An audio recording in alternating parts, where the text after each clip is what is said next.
अस्सलाम वालेकुम दोस्तों, पाक ऑफ इस्लाम यूट्यूब चैनल पर खुश आमदीद कहता हूँ। आज की इस वीडियो में मैं आपको एक ऐसा वाक़या बताऊँगा जिसमें अल्लाह ताला ने एक कौम को हुक्म दिया था कि जिहाद के लिए निकलो, और वो लोग घरों से भाग गए थे। तो अल्लाह ताला ने उनको कहा मर जाओ, उसके बाद फिर ज़िंदा भी कर दिया था।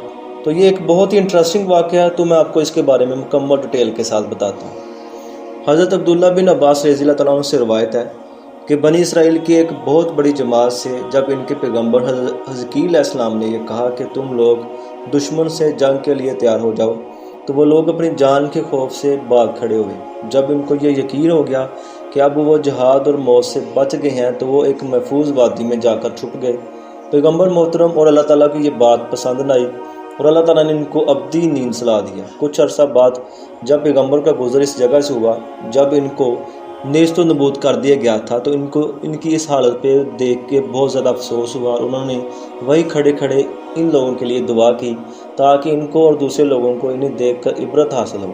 कुरान मजीद में ये वाक़या कुछ इस तरह से है, क्या तूने उन लोगों को नहीं देखा जो मौत के डर से अपने घरों से निकले, फिर अल्लाह ने फरमाया कि मर जाओ, और फिर इनको ज़िंदा कर दिया। बेशक अल्लाह लोगों पर अपना फ़ज़ल करने वाला है, लेकिन अक्सर लोग शुक्र अदा नहीं करते। तो इस वाक़े से हमें ये दर्स हासिल होता है कि जब हमें जिहाद का हुक्म हो तो हमें उस पर निकलना चाहिए, ना कि हम फ़रार हो जाएं, जबकि फ़रार होना सख्त गुनाह है और अल्लाह ताला को नापसंद है।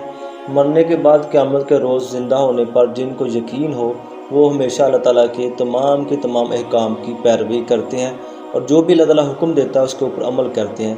लिहाजा अल्लाह ताला से दुआ है कि अल्लाह ताला हमें उसके तमाम अहकाम पे अमल करने की तौफीक अता फरमाए। मेरी इस वीडियो को लाइक कर दें, चैनल को सब्सक्राइब कर दें। थैंक यू, अल्लाह हाफिज़।